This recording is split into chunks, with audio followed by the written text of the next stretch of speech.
Hi, everyone. Welcome, welcome. So I remember that this is the worst part, where you're looking at the attendees and there's this blip of a moment when there's nobody there. And it's like, I did all this work. Where are they? Yeah.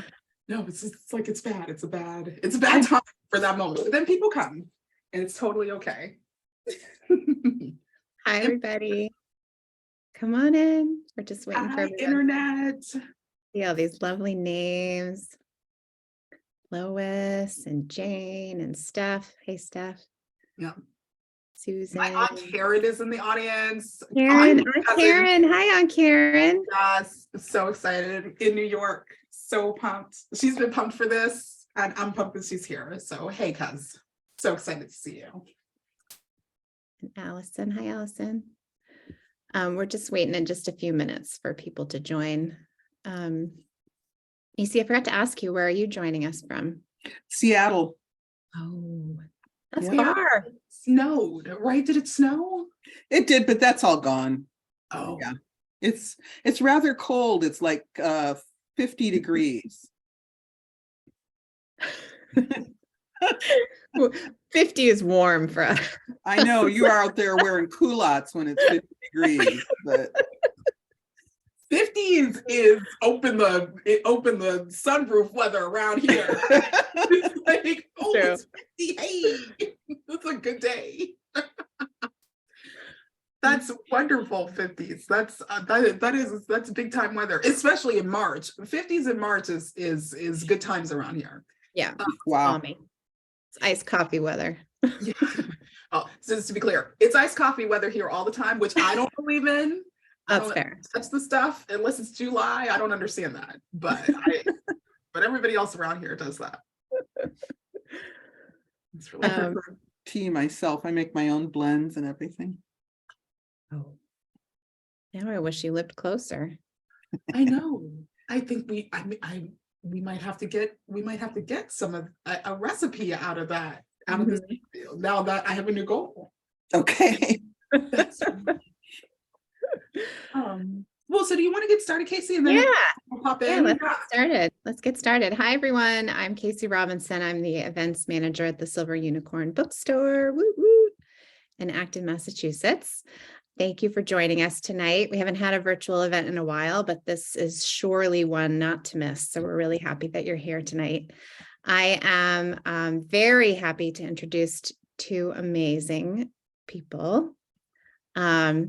First, the acclaimed novelist and short story writer, Nisi Shawl. I have to give you a little, just a little, yes. Everyone's clapping. I can see everybody out there clapping. Nisi's beloved in the science fiction and the fantasy communities, and they've written this beautiful historical middle grade fantasy debut called Speculation. I am in love with this cover, by the way. Me too, man. I love that cover. I posted something on my social media today with this, and I was like, yeah, I didn't want any filter, no touching up, no nothing, because it's just gorgeous. Look at it. It's fabulous. It's fabulous. So thank you so much for joining us, Nisi. You are going to be in conversation with one of my favorite humans on the planet, Kyra Wilson Cook. Yes, Kyra, you will know as the former events manager at Silver Unicorn Bookstore. Kyra and I have worked together on many events. She is an author. She writes middle grade fiction and speculative fiction for adults. She is also the founding director of a wonderful organization, nonprofit called the Metro West Writers Guild, which is on a mission to support writers living in Metro West, Massachusetts and beyond. So I am going to disappear because you are all in for a total treat tonight to listen to these wonderful people have a conversation about this amazing book. And I'm going to put a link in the chat for you all, just a link to the Silver Unicorn Bookstore. You can buy copies of Speculation if you haven't already. And I encourage you all during the course of this chat tonight to put any questions you have in the Q&A or say hi in the chat. Make sure you put everyone in the chat so we can see your comments, but I leave it to you. Thank you, Casey. It's so good to be here. It's so weird being here, not in charge of the event, but to be a guest and to do this with a legendary author who I look up to is also, it's just, I've been nervous all day. I have to, I'm just going to put out there an introduction for you again, Nisi, because I just think it's so important. So we are in the presence of Nisi Shawl. Nisi Shawl is a multiple award-winning writer and editor. You've got 3 books out right now, or just about to come out, right? Yeah. Between spec. There's 2 out and 1 coming in another 5 days. Right. And that is New Sons 2. That's coming out. Yes. Yes. Amazing. You are the co-founder of the Carl Brandon Society. Yes. You are the co-founder of Writing the Other, which is another like nonprofit, right? We aren't actually incorporated, but we do stuff. Yes, you do. You do amazing stuff. I've taken those classes. They're amazing. And I've read the book. I own the book. It's around here somewhere. Amazing. You are the author of Everfair, which is required reading in the science fiction community. And it's about to be republished as a Tor Essential with a foreword by V. Cadwell Turnbull. Yes. Right? And now you're a debut middle grade author of this gorgeous book. Oh, and by the way, at least 2 of your short stories have been read by the LeVar Burton for LeVar Burton Reads. Like 3. Okay. You're amazing. I mean, and that's not even, that's just the tip of the iceberg. Like there's just so much. You are amazing. Thank you. Amazing. And I'm just so grateful. I read Speculation over Christmas. And there was one portion that made me cry. I had to email you about it. We'll talk about that portion in a little bit. But I was wondering if you could just start us off with a reading of an excerpt. Would that be okay? Sure. I will start, but not at the beginning, because you can get that, you can just look online and you'll get the first few pages. So one of the characters in this book is Grandpa Carl, and it has a bunch of sort of stories woven into this novel. And the one I'm going to read now is about Estelle. Estelle is a ghost in this story, a ghost of a little girl, and she plays a major part, but this is her story when she was alive, and I've got to take my glasses off to read this.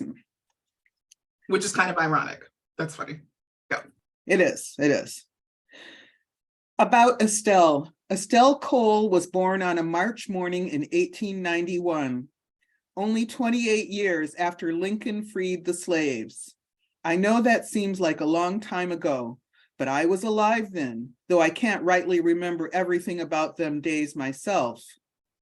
Me and Estelle were related, of course, not too close, or I'd have never married her sister, but I played with her much as I did with any girl, and I saw her at church doings and in the schoolyard and so forth.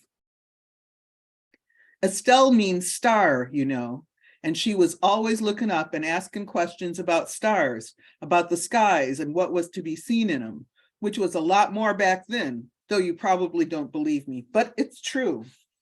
But it wasn't enough for Estelle. She wanted a proper telescope, said she'd see it all then, comets and the moons around Jupiter and Saturn's rings. I heard she was saving up, planning to buy the parts to build one. She was good at putting stuff together, and particularly glass and mirrors and lenses. Even them spectacles. They come from a mail order catalog, but she fixed them up special, better. Not that she needed them, only put them on for formal occasions. One thing she did, nobody else in these parts coulda. She up and made herself a kaleidoscope. Me and all the other kids never got enough of looking through that thing. Finally broke it, and didn't that cause a commotion?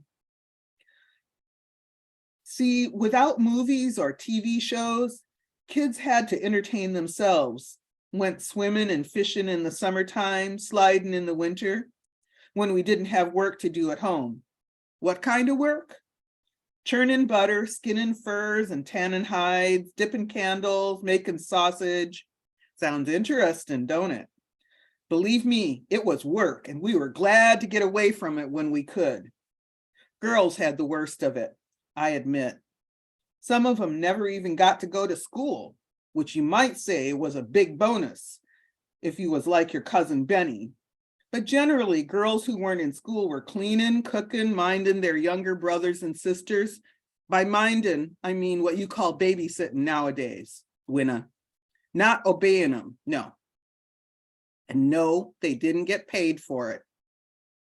Even Estelle, smart as she was, folks was talking about taking her out of school when Winona died. That was Estelle's grandmother. With Winona gone, people expected Estelle should help her mama, Rachel, look after little Dot and Emmanuel. 6 and 4 they'd have been. But Rachel and Pardon Cole wouldn't have none of that. Sent her away to a fancy school in North Carolina, where she took sick and died. Now I done it. I better not say no more.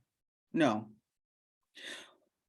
Well, seeing as your sister's asleep and you promise you won't have bad dreams, what killed her was the consumption, tuberculosis, a very serious illness of the lungs. And by the time they brought her home to Vandalia, it was too late to save her, and she died, 11. A lot of children passed on young back in those days. You be glad you were born when you were. Modern times have plenty of good things going for them. Medicine, equal rights. Be glad. You're going to see some wonderful things in your life. Now get you some rest. Good night. And that's Grandpa Carl reading or making up a story about Estelle. We love Grandpa Carl. Love him. First of all, thank you so much for reading that. That's beautiful. I love that that's the excerpt you started with, because it gives so much really good context for this book for anybody who's in the audience who has not read. And I think that starting with Grandpa's age and Estelle's age is really, really important. Because we know that Winona is young. All of these children who are going to play a part in this are young, and yet they're brave and they're vibrant, and they've got mottos between them. Can you talk a little bit about, especially Winna? Am I pronouncing her name right? Yeah, Winna. So tell me a little bit about Winna and where she comes from, and tell us about why you set this book in 1962. That matters a lot, and I love it. So Winna is from Kalamazoo, Michigan, which is my hometown. Spoiler here, Winna is based a lot on what I remember of my childhood. But I moved the date of the story back a few years because I wanted to make it possible that a baby born in the Civil War's closing years would be able to still be alive. So I set it in 1962 for that reason, like just, only 100 years after the Civil War started, really. Yeah, maybe a little less than 100, but yeah. No. So, I mean, in the context of, especially these days where we're, where not all of us, some of us are erasing Black history from the dockets, literally, right? Yeah. Why write a book, again, where this child is going to interact with folk who knew, who knew enslaved people, who remember all of that history, Winona was born after the Civil War, right? I mean, this is just, or rather Key, right? Key was born after the Civil War. All right. No worries. There we go. Sorry, what you're saying Winna was That born? timeline. I just love that this timeline that we can touch the Civil War within these generations, that there's a child in 1962 who is talking to people who know this history because they can touch it within a generation or two. Yeah, all we are is stories, really. And what I want is to show that people's stories are connected and that the past is not dead. The past is alive. And that, now I'm like one of the older people around, and I certainly don't remember those times, but I remember people who remember those times. There is a living thread that runs through the tapestry of history, and we are part of it. We are connected to it. We carry it on. Yes, indeed. Can you talk a little bit about the language that is used? There's language throughout this book that is beautiful and special and rooted in the era. Is that because of the voices that you hear in your head when you're writing, or did you specifically choose, phraseology that you had to have in this book? Oh, it's pretty clear to me that I hear, people talk about, do you see what you write, or do you hear what you write? It's pretty clear to me that I hear it. And I definitely hear Grandpa Carl's voice. I definitely hear Winna's voice. I definitely hear Cousin Benny's voice. And the narration is very, very much in Winna's voice. I wonder sometimes if it's going to bother people, because there are these ways that she talks around things, these circumlocutions, and there are ways that she plays with the standard phraseology, but they're hers. And to me, they are also rooted in how I would think about things when I was 7, 8, 9 years old. Do you think I got it, or? I do. No, not only do I think you got it, but now I'm going to ask you a writer-to-writer question, which is, how did you get that past your editors? What did you do to make that possible? Persistence. And I also gave them what's called a style sheet. So I told them right off the bat, we are not using apostrophes at the ends of these words. Just, toss that right out. And then, these are the ways that people talk about things. And you may want to correct that, but I will then go through and say, step for voice, step for voice, step for voice. Wow. And so were you able to do that because you're an editor yourself, or just because you are who you are, you're amazing, and we just can't say no to you? Or did you find yourself in battles about that at any points in the process? At this point in my career, people have kind of figured out that I actually know what I'm doing for the most part. There was a battle actually even in Everfair where I talked about one character was saying, that the other one was about to kiss her in the kitchen. And now, to me, it was about to kiss her kitchen. And then you're nodding because you know what a kitchen is. It's not just a part of a house. But my editor, my white editor, was like, why is she kissing the architecture? Just in case you don't know, the kitchen is a very erotically charged part. Yeah, you're touching it. It's like the nape of your neck, right where your hairline stops. Yep. Yeah. It's the comb gets caught and it hurts sometimes.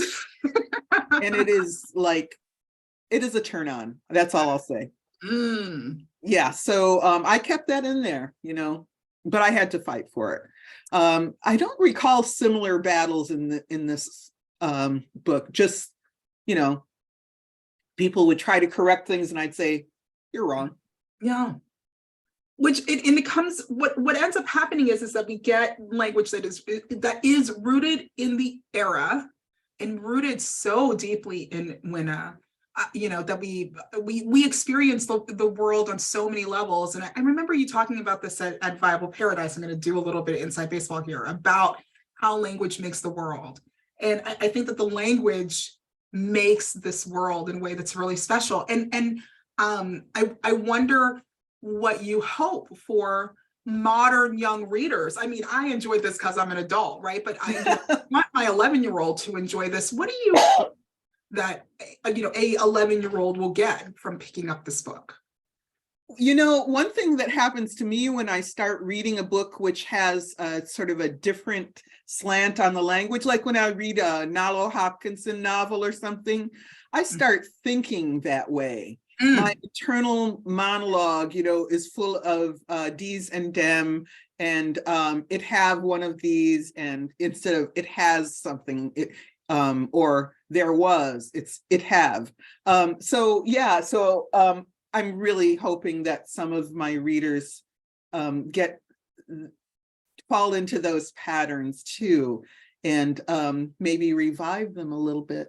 Oh, I hope so too. All right, I want to stick on this for one more second, and then I want to talk about these beautiful characters. So there is a phrase that Uncle Carl says, and he says, I'm pretty sure, did I mark it? I hope I marked it. It's in the beginning. Layovers to catch the meddlers. Layovers to catch meddlers. Yes. That was something, okay, not Grandpa Carl, but my, because he's modeled on someone somewhat on my father's side, but on my mother's side, my grandfather, my mother's father, we'd ask him, what are you doing? What are you making? What's that? Layovers to catch meddlers all the time. In other words, mind your own beeswax. Yes. So I read that sentence, and it was a memory within a memory. I'm so glad, because I have a family member here. And so I know that she hears my father tell me this to my little sister. And I'm looking up at him and I'm like, what are you doing? What are you doing? And I would hear lay rolls to catch the meddlers or meddlins or something, just because it would come out so quickly and I didn't understand what he was saying. And eventually you understand. I mean, the girls in the book know what it means. They stop asking questions. And I knew what that meant. And my little sister knew what that meant. And there were other sayings like that, gonna see a man about a dog, all sorts of things like that. And I just want to thank you, because I had never seen that phrase in print ever. And I'm so glad it lives in a book somewhere. And it reawakened a memory in me. And now I've been saying it to my boys, which makes me so happy. So you have accomplished something in that was gonna skip a generation, but it didn't. That my children are hearing that phrase now, and it makes me so happy. It really does. Good. Yeah. There's a few other things like that in there too. Like, I think this may be particular just to my family, but my grandfather called us all boot noses, as Grandpa Carl calls Winna and Tupelo. He says, "Okay, boot noses." Yep. So maybe there's some other people who that same thing was used, that same term. I don't know. We'll see. I love it so much. I love that these live here. I hope that other authors, and I know there's some authors in the audience, will pick up those kind of things and put them in their books, because the world lives through language, and that's amazing. So let's talk about these sisters. And let's talk about this cousin, because I have questions about Benny, and I have questions about the relationship between Winna and Benny. But let's talk about these two sisters first. Okay. Who is Tupelo? Like, who is she? Tupelo. Tupelo. Thank you. Like the town in Mississippi. Oh, okay. Yeah. This Maryland girl didn't know about that. So Tupelo. Tupelo. Yeah. Tupelo. So tell me about this character. Who is she to you?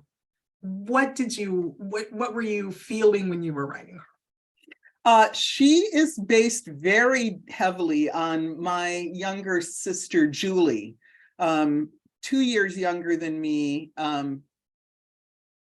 had straighter hair than me. We were very close, but also there was rivalry going on because two close siblings were, of course there's going to be rivalry. It's like I was there, and so she had to be different than me. So, if I was going to be a tomboy, then she was going to be girlish, and so on and so forth. So that kind of push and pull, but also the feeling that, there's also this operation of like, I care for you. I love you. I get to watch out for you. So do you have siblings? I do. I have a little sister. And I think that what I loved about having the sister dynamic is that Winna did oscillate between, I'm so annoyed with your presence right now. And, and okay, but you're still mine. And so the cuddly moments mattered. The moments when Winna stopped to take care of her mattered. Like, it was just so loving and beautiful. I really appreciated that. Thank you. Yeah, that was from life. Sure.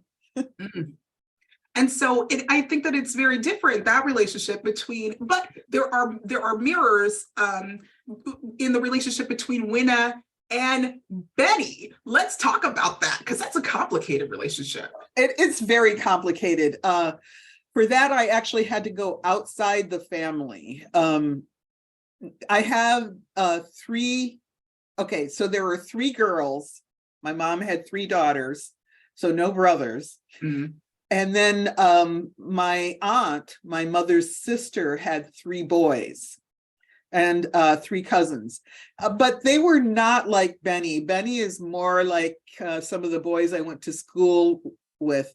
And just, so tough, because they had to be tough, because they had to present a tough facade to the world. That's what you were taught at that time about being a man, was that you had to be like a killer, a gangster, a bad guy, especially if you were a Black youth. You had to be like, tough. Mm-hmm. And so that's what cousin Benny is trying to present to the world. But at the same time, he also has that tenderness towards his family that Winna displays. Yes, but it's very, very tough. I mean, there's moments of pushing and shoving and other bits of hurt in there. Was there, when you were writing him, was there a line that you were trying to walk on to keep him a certain kind of way? Did you, again, with your editor, I'm curious to know if that character developed differently than how you maybe had originally written him. I'm curious about that process. No, the arc pretty much stayed the same for him. There was a chant that he used that had the N-word in it that I had to take that out. I had to revise that because that was not going to fly in school libraries, really anywhere. But he's still, challenging the bullies and standing up for himself and for Winna and Tupelo.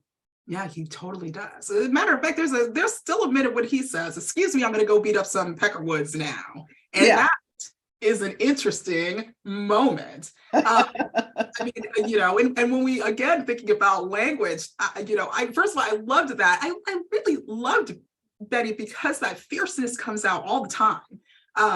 And so, I mean, first of all, so I'm going to ask, does Benny get his own book? Because I feel like Yes, he does. Yes. If I can get a sequel, if I can get a deal for a sequel, the next one is Benny's, and it's called Between the Lines. And he goes out to Oregon. I'm not going to say much more than that, but he does some investigative work. He needs his own book, doesn't he? He really does. Like it's almost required. Like who do we need to email? Because that must happen. That is huge. I mean, that's really huge. And so I'm assuming that means that we're going to get even more about that West Coast family and the Gondors Yes. and the Hawks and okay. So then let's get into that. So for those of y'all who have not read the book, this really it's about the intertwining of families, of Black families and white families. I want to talk about the white parts because there's a line in this book and we have to talk about it. But in the beginning, let's just talk about I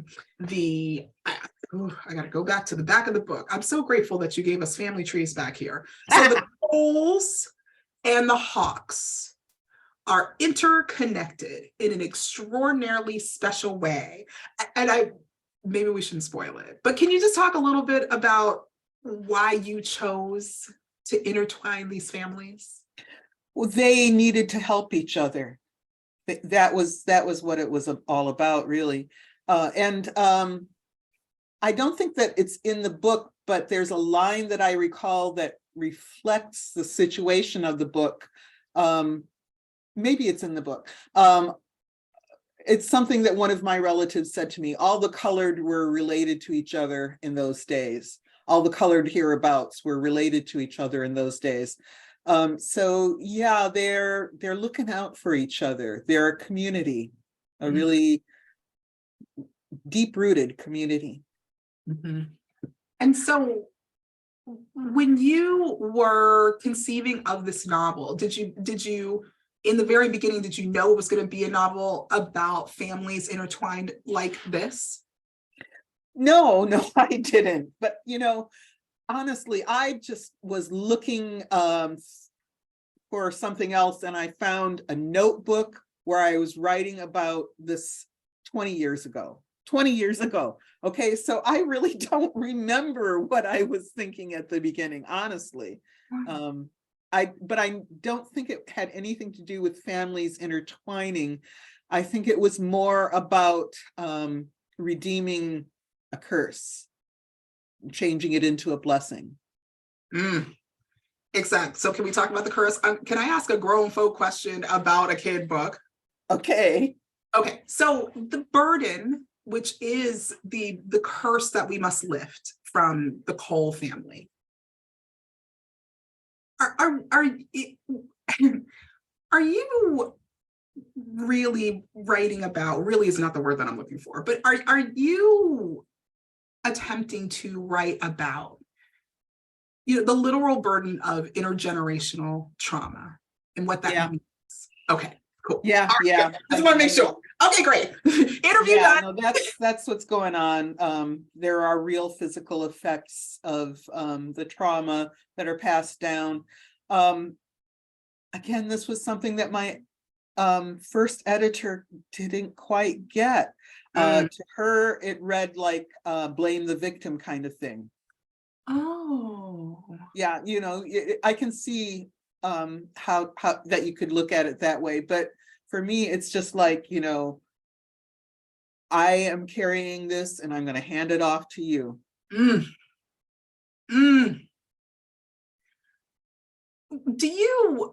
Why do you think it's important to talk about intergenerational trauma, the intergenerational trauma of enslavement to modern kids in 2023?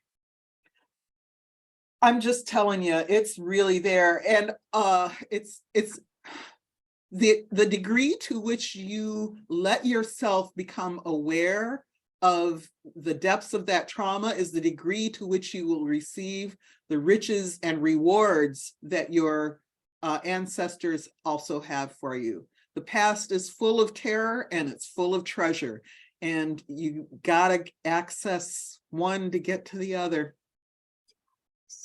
Yes. Oh yeah. Interview over. Like I love that this book does that. I love that this book goes there and it goes so deeply into that. And I think that it's very clever the way that you explore this with this age. And I really hope that I hope the parents of all races will purchase this book and that kids will get that. I suspect that that part will kind of, soak in like lotion later. But I do want you to know that I appreciated it when I read it, because I saw it immediately. It's amazing. So can we talk about the magic? Sure. And you said you wanted to talk about the men and the women? I wanted to talk about the white folks. So can we talk about how, so first of all, I mean, again, this is not a really big spoiler. I mean, that we talked about it, but when Winna asks Grandpa Carl if colored people can have white babies, I near about fell out of my chair. I near about fell out of my chair. Okay, so I mean, did you have fun writing that? And yes. Were there parts when you were like, have I gone too far? Like, or did you you were like, yes, we're doing this? Well, no, it did catch me rather by surprise, but it should not have surprised me. As you can see on the camera, I'm really, really light-skinned. And most people look at me and assume that I'm mixed race. And I'm here to tell you that in my own genealogy, we have gone back 7-8 generations, no white people. Really? Yeah. So the connection between skin color and racial identity for me was already very fraught. And my father's father, not my father's grandfather, but who's Grandpa Carl, but my father's father left his wife, moved to another city, and passed for white. So all of this stuff about racial identity was very emotional for me. And I see you have a book behind you with a picture of Octavia Butler on it. Yeah. Octavia told me that I should write about things that were painful, or write about things that were scary. And this stuff was. And so, I'm really, really glad that somebody decided to publish it, but I had to write about it anyway. And so I could go down this tree. When I read that, I thought about my two boys who are biracial. And they both came out very light skinned. My coworkers made fun of me for weeks after my eldest was born, because he came out looking pretty white. They were like, how did this happen? How white is your husband? He got a Black woman pregnant and produced a white baby. That's how much they were making fun of me, right? And so I read that portion and that scene and thought, oh my gosh, is she gonna talk about this? Are we gonna go down this path about how that's possible? And I think that you did something really clever where, Grandpa Carl is like, pregnancies happen and that's how that happens. And if your mom didn't explain, then don't even worry about it. And so we didn't have to go there, right? An adult could probably ask a whole bunch of other questions, but a kid is going to go right over that. And I thought that was brilliant. And I also love that even in the end, that the color differences, the tonal differences don't matter between these characters. Winna and Benny see Key as colored. And I think I just love the way that you did that. I love the way that you've talked about it. And I love the way that the identity is woven in without the color itself. Yeah, there's a part where I think Winna is like sitting in the tree with the ghosts, and she looks out, she sees this woman getting out of the car, and then it hits her that this is a relative. So at first she's saying the white woman did this, the white woman did that, and she's like, wait, no, she's not white. The woman did that. The lady did that, actually, to use more of her diction. Yeah. But yeah, so it's the thing is that you cannot tell by looking at someone what their racial identity is. You just can't. and it's ours to declare, which is also an interesting thing. So, okay, I have more thoughts about this, but we're running out of time, which is making me very sad. So let's talk about the magic. There's parallel magics here. There's magic. We have the magic, right? And then we have the folk magic, the magic that's within us, the magic that is that folk practice. And I'm talking about hoodoo, which I'm so happy to see in this book. And I want to talk about that part. So can you tell me a little bit about how you chose to integrate the speculative into this story and why you chose the vehicles you did? Gosh, that's a really large question.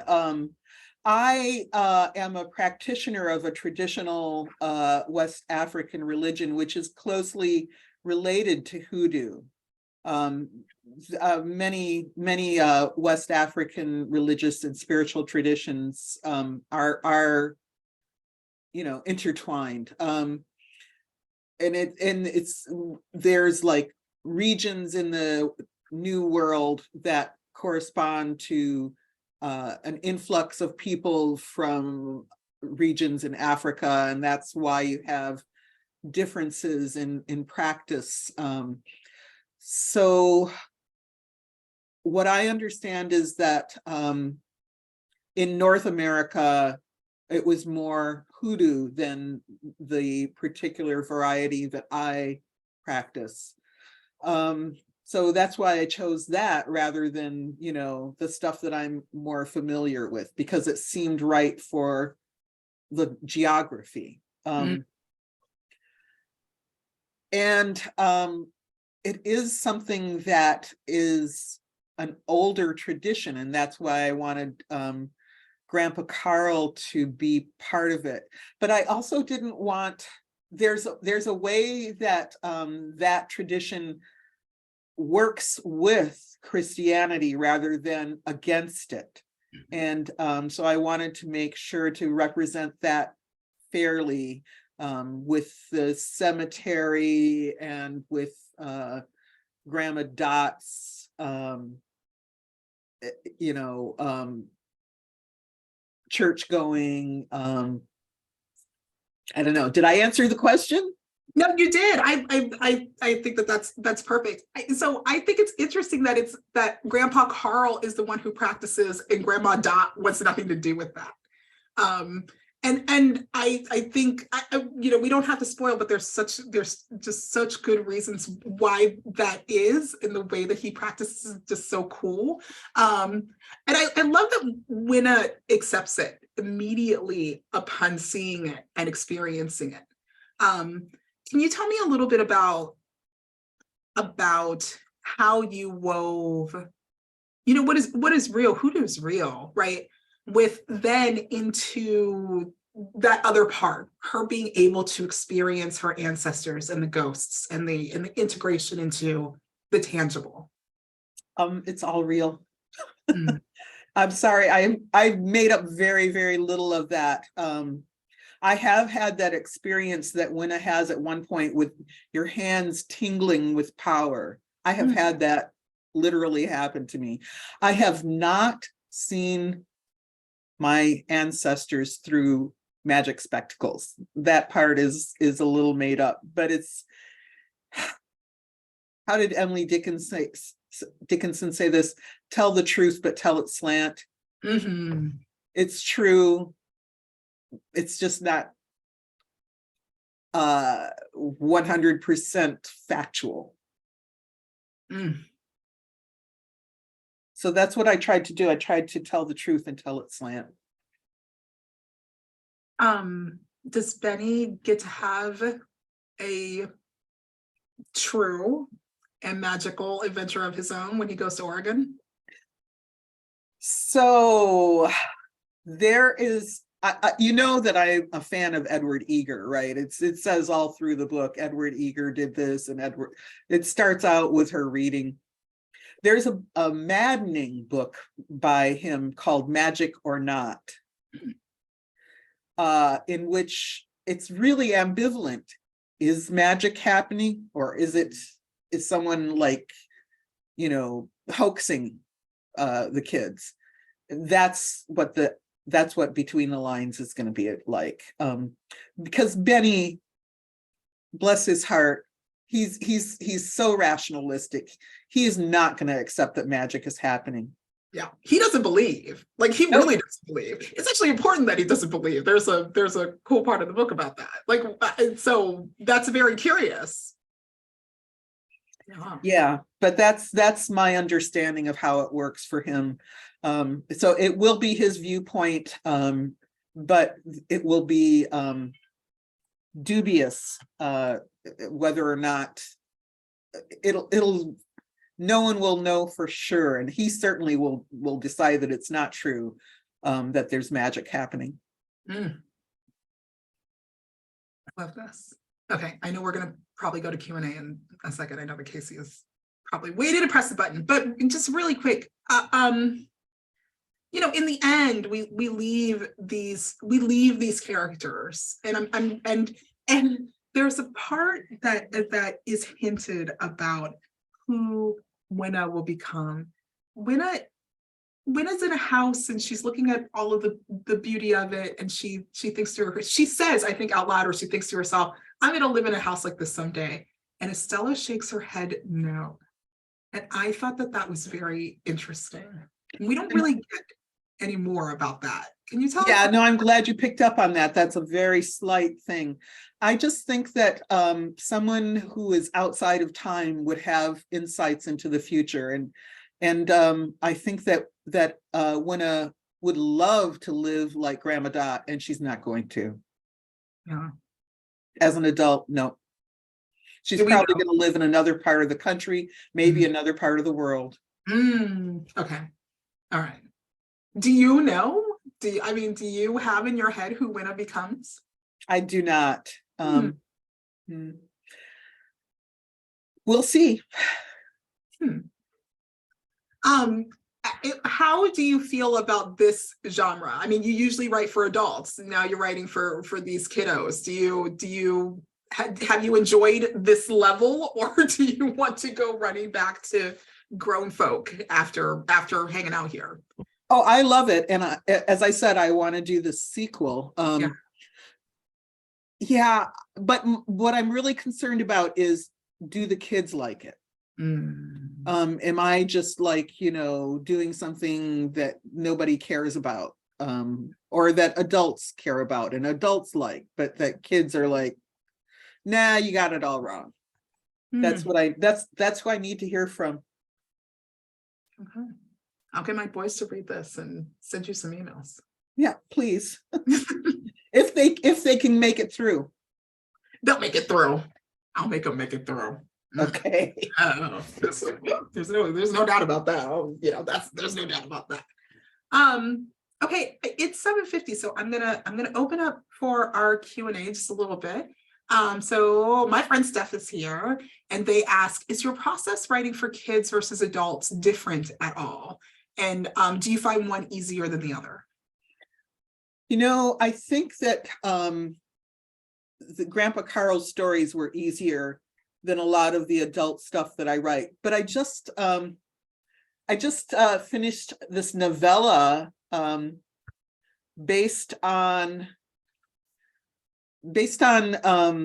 okay, so you know who Jack Kerouac was? Yes. Jack Kerouac was like the beatnik, on the road, Dharma bums.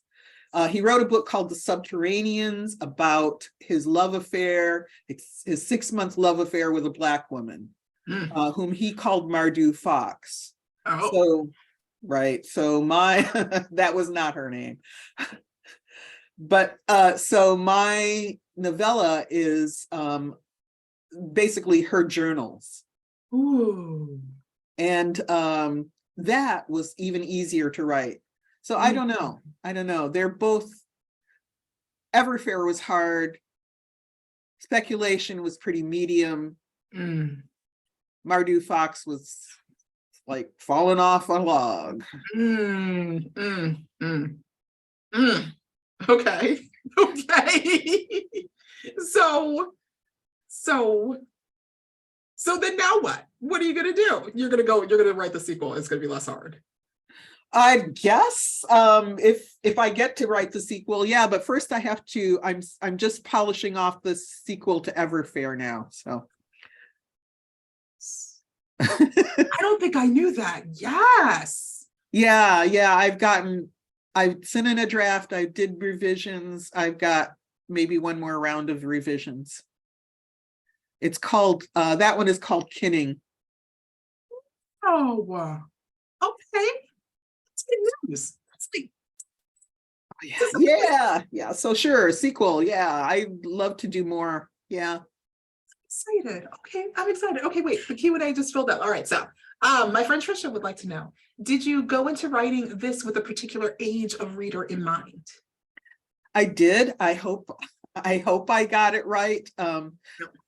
I've been told that I wanted to do it for basically 10, 11, 12-year-olds. And I may have had a misfire there because in those cases, the protagonist is usually supposed to be older, like 13, 14, and Winna is only 10 or almost 10.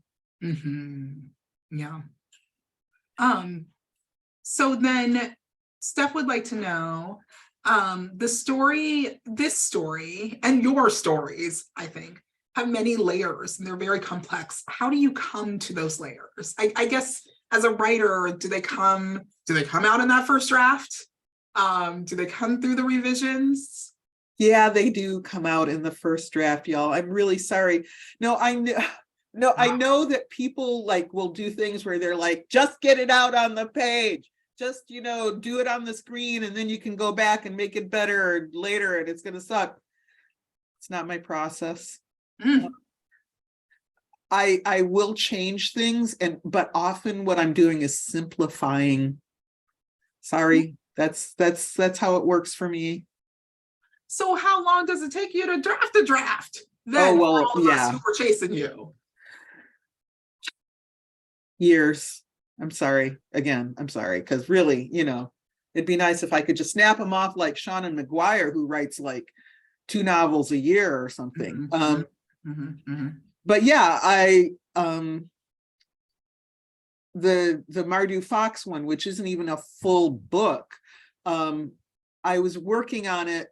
I worked on it for about 1.5 years, 2 years. I had to stop because my mom died and I couldn't keep writing. And then I was able to go like for another month, but generally it's a matter of years. Wow. So the draft comes out and then you're revising. Does it get faster after that?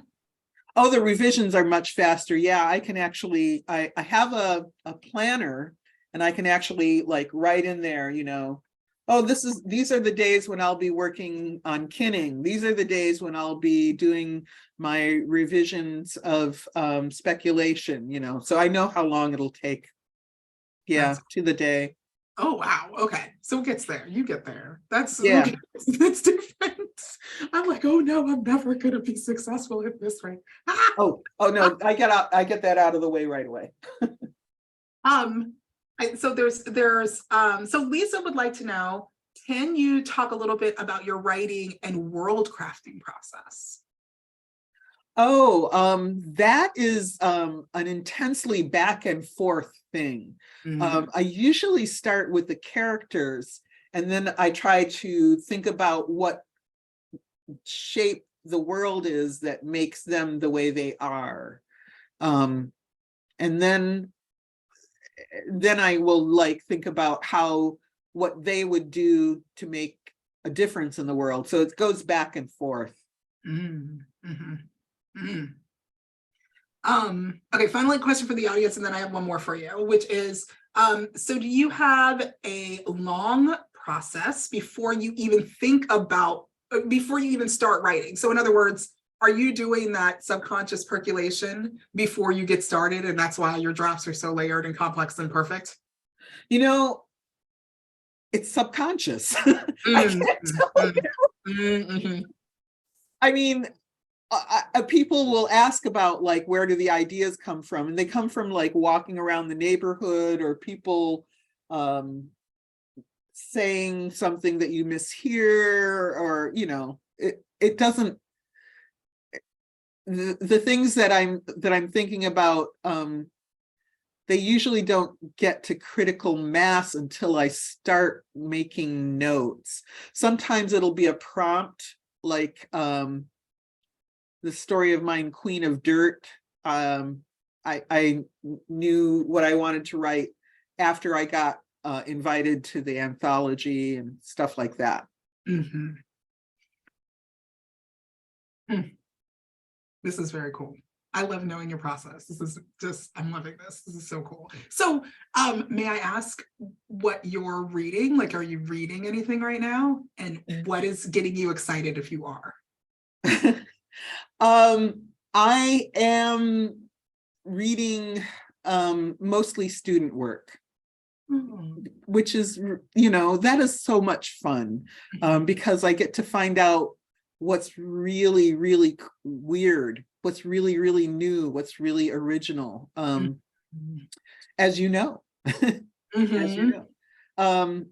There's one student of mine that I teach at Hugo House who has been writing about a world where the geometry has been just really, because of some catastrophe, gone out of whack. And so there's this sort of non-Euclidean world with like this spiral island with sea around the shores going up for several iterations, and people burn memories to perform magic. Whoa. It's amazing and weird. Yeah. And, yeah, that has me very excited, but that's, you know, a couple of years away from getting published. A colleague in my critique group has this story novel they call Under the Starfish Banner, which is basically like sort of a middle finger given to Harry Potter. Yeah. And she's been trying, you know, to get it's finished. It needs to be published. Yeah. It's Those hard things out here. excite me. Yeah. It is real hard out here to get stuff published. It's hard. It's hard to break through. So stupid. Yeah, it is like really hard. It's super hard. So I know it's not about speculation, but just briefly, if we could talk about New Sons 2, what are you excited about? Like what's the story you want us to definitely read in that awesome anthology? You know, I can't even say that. I cannot even say that. It's all really, really good. The second story in the anthology is the farmer's wife and the fairy queen and the farmer's wife, and it's sort of like this Ebonics retelling of the Tam Lin myth. Oh, right! It's so cool. Yeah. There's one. Gosh, I'm looking at it now. I got a story in there by Nhi Vo, who is one of the best. She's this Vietnamese American writer. And I don't know. If you had asked me about New Sons, I could have told you exactly the two that were the most amazing to me, but I can't do it with this one. There was one story by Karen Lowachi. I didn't want any more long stories. I had enough long stories. And then I read hers and I was like, well, bitches made me buy this story. God damn it. There was just nothing I could do about it. Had to buy it. I'm looking to see. Oh, A Borrowing of Bones. That's the title. Ooh, can't wait. I cannot wait. And so do you love that? The editing of anthologies? Is that, I mean, it's a very different process than composing, but what part of that brain, what part of your brain is fed by the editing? The part that gets excited by other people's work. Mm-hmm. Yeah. I've told people that writing my own stuff is the closest I get these days to taking LSD. I'm just like in another world. But when I'm editing, I am firmly in this world, but I'm looking out through all these other minds, through these mind windows, I guess you'd say. I love it. Oh, I love it. Can't wait to read. That one's out next Tuesday. Speculation is out. I'm going to pick it up. It fell off the floor. Okay. Speculation is out right now. You can pick this up at the Silver Unicorn. Get it for the shelf candy alone. You know, like, put it on your shelf and have it on display. There's nothing else more beautiful out there, I gotta say. Do you know who made this cover? Hillary D. Wilson. Yo, Hillary D. Wilson. You get it. This is amazing. Like, fabulous. Get this book. Get New Suns, that's out next week. And then Everfair, the reprint, the beautiful redo, I'm putting redo, is not out yet, right? It's out in June. Yeah. June, yeah. Okay. So then what's the third book? You said there's 2 books out right now. Our Fruiting Bodies. It's a collection of my short stories. That's right. Our Fruiting Bodies, and it's sort of like a horror kind of thing. Oh.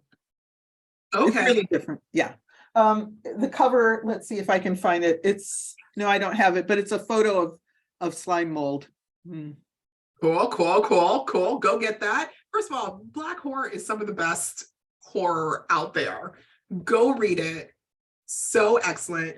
Gonna pick that up. I don't think I realized that, so I guess I'm gonna be taking a trip to the Silver Unicorn and making a special order. There are a lot of folks in the audience who are not in Acton, and that's okay because you can still order this from the Silver Unicorn today. Get it. And then put into your cart the short story collection, Everfair, and New Suns too. Just get it all. Just have me see all of it. Kyra, what about your anthology that's coming out? Is it June? It was May, but now is it June? She has a short story. You want to tell us quickly about that? That's very exciting. I have a short story coming out in Cadwell Turnbull's new anthology, Many Worlds, that is coming out of Radix Media in June. I think it's June. Yeah. They're going to do a Kickstarter for pre-orders, and then hopefully it'll be out in an independent bookstore near you. And then I still have a short story that is out waiting to maybe get published by Nightmare, maybe. So we'll see. So I have my fingers crossed for that. And then I have a little middle grade of my own that I am going to publish this year. Yes. So I can't share a lot about it yet, but I hope to share more with y'all soon. Thank you. That is excellent. This has been such a good night. I'm so indebted to you, Kyra, in part because you ask brilliant questions and you're such a good conversationalist, right? Nisi, she's just so good. She's really, really, really good. So good. But also because you were asking questions, I got to take notes, which is really hard when you're hosting. So I know Steph was putting quotes in the chat, which I was writing down those same quotes, Steph. But you said, Nisi, you said so many things that were just, I think your combination of wise and pointed and true. And so I think that is how you write, and you got to you shared that with us tonight in such an authentic way. And it was just, I could listen to you both talk for a whole nother hour, honestly. And I'm sure everybody on this event feels the same way. So it just feels like such a treat and a gift that we got to have you both here tonight. And I really loved the craft it's just, we all want a little window into your brain, Nisi. We just want to know how you do it. I am just really honored. And I just have to say, Kyra, that was an amazing interview. Thank you so much. Thank you. It's been an honor. As ever, to be in your presence is a really big deal for me. I am so honored to be able to interview. It's been such a joy. Thank you. No, we do. We owe you so much in the science fiction community. You do so much. You've given writers like me so much. And I you know, to have Octavia in the background, the legacy, the string really matters. It matters to me, as a little nerdy Black girl who loves speculative fiction. I just can't say thank you enough. That's a good place to end, I think. Yeah. Thank you both. Nisi, thank you so much. Thank We're you. all pre-ordering everything you have coming, so. No, seriously, get this book. Get this book and make little kids read it. I can't wait to make my sons read this. Y'all need to read this. Get it for the babies. Get it for the culture and get it for the babies. If anything, just for layovers to catch meddlers. Meddlers. I have to text my father and just be like, I know what that thing is now. I know what you're saying to me. I can't wait. All right. Happy reading. Have a good night. Happy reading, everybody. Thank you so much to everyone who logged in tonight. We're happy to have you here. Thank you for supporting authors and thank you for supporting independent bookstores. We appreciate you. Have a good night, everyone. Bye, y'all. Thank you, Nisi. Thank you.